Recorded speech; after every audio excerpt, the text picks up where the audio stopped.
you, bitch. Step down, you stupid ass, white supremacist, racist, homophobic piece of trash. You're a disgrace. You're straight garbage. Nancy dumbass Mace. Heartless bitch. Burn in hell. If there is any doubt that Democratic politics, at least in this country, is largely a popularity contest, look no further than Nancy Mace, who allegedly had her employees make burner accounts on social media to hype her up and monitor what was being said about her online. I don't know if it's in her personality or her brain has been pickled in the brine of the internet for too long. I think this happened to Elon Musk. I think it's happened to others. I mean, Musk being the most, where getting attention at all times is clearly her reason for being as a member of Congress. Because nothing is real, the internet is dead, and all of our thoughts and opinions are dictated to us by bots. And while we know these things, it hasn't made us more savvy or vigilant regarding the ways we consume media. We're all just falling for it. We're still logging on. Our parents are still scrolling incessantly on Facebook while willfully taking all of the rage bait. God forbid they're engaging in comment sections. And it's not just our parents. Our kids' minds are being shaped by people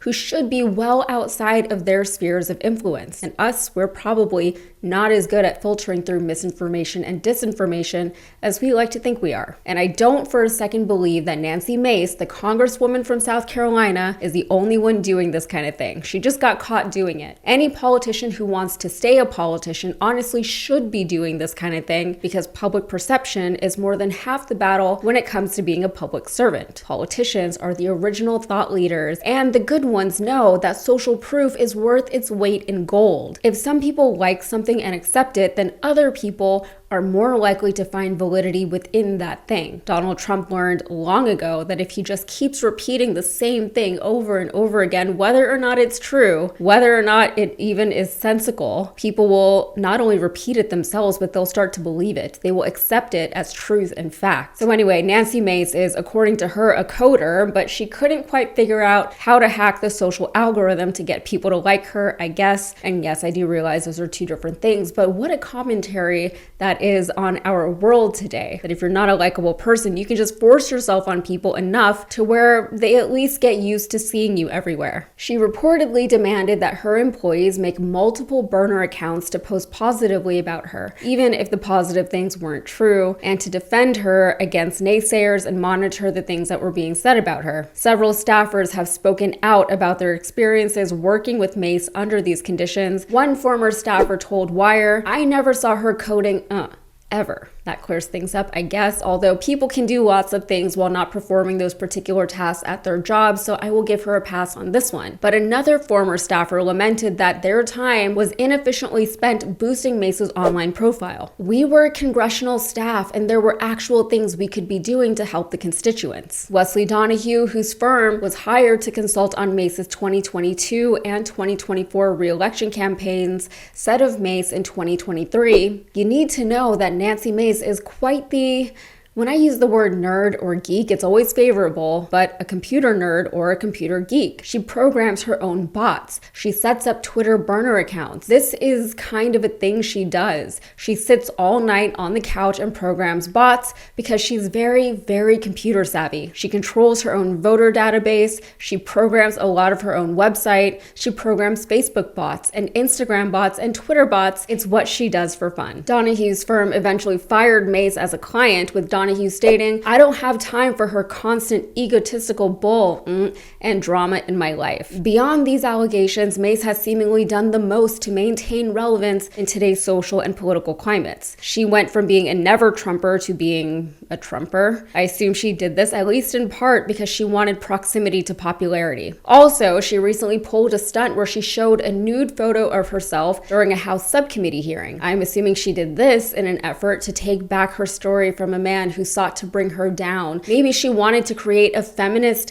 viral moment showing strength and resilience in the face of adversity and misogyny. Instead, it all fell a little flat, with people seemingly, for once, recognizing it for exactly what it was, a stunt. Also, you can't be that girl while also supporting someone like Donald Trump. So, as I said earlier, there's no way that Nancy Mace is the only politician doing this. It's bad business not to do some of this. But am I contributing to the Nancy Mace-ification representation of the digital space by boosting this story for her. All press is good press, right? That's something that I grapple with often doing this job. I actually have a marketing background, and I feel like 10 years ago when I was working in marketing, another lifetime ago, I watched Donald Trump come to political power just by tweeting inflammatory, headline-grabbing statements incessantly until he just became a political mainstay in this country. For the life of me, I couldn't understand why people kept clicking on those headlines, making him more and more relevant and legitimate with each click. We now know that rage bait is a thing. I'm the kind of person who, if I can tell a guy really wants me to look at him, I just won't look at him. If you drive past me in a flashy car, I'm not turning my head because I know that that's what you want from me. I'm too stubborn and too spiteful to just give someone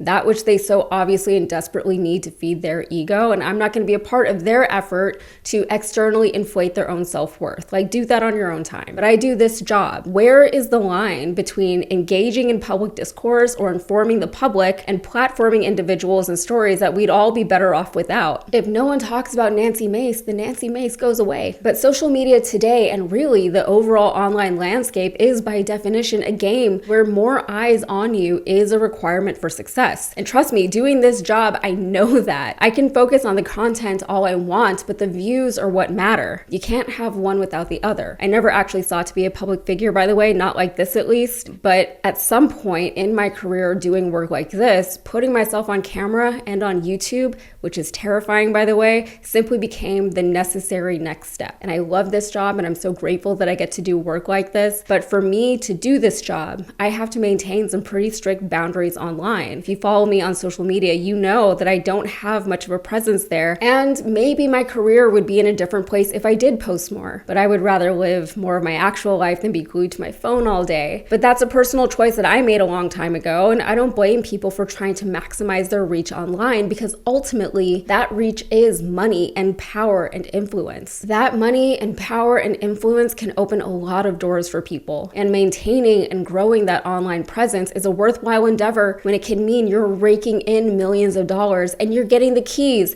to all those doors that are locked to so many others. So do I blame or judge Nancy Mace for engaging in this kind of behavior? Don't get me wrong, I would love to, but I can't say that I do any more than I do anyone else trying to exist in today's modern world with any kind of online presence. I respect the celebrity or public figure that puts their head down, does the work, and is rewarded for doing good work. But careers like that are privileges these days. They usually have to already have a foothold in the industry before they're allowed to stay off social media and still get booked. Conversely, you have people like Matthew McConaughey, who is so far up his own you-know-what that he's now selling self-help courses on social media to his followers because apparently his wisdom is so necessary and so universal that the rest of us, assuming we really care about our own betterment and well-being, simply must have access to it. This is the same man, an actor who floated a presidential run, and if I've said it once, I've said it a million times, you cannot reasonably run for that office without first being at least a little bit narcissistic. So what do? I just don't look at him anymore. All right, that's it for me. If you got anything out of this, please like the video and subscribe to the channel for more. Thanks.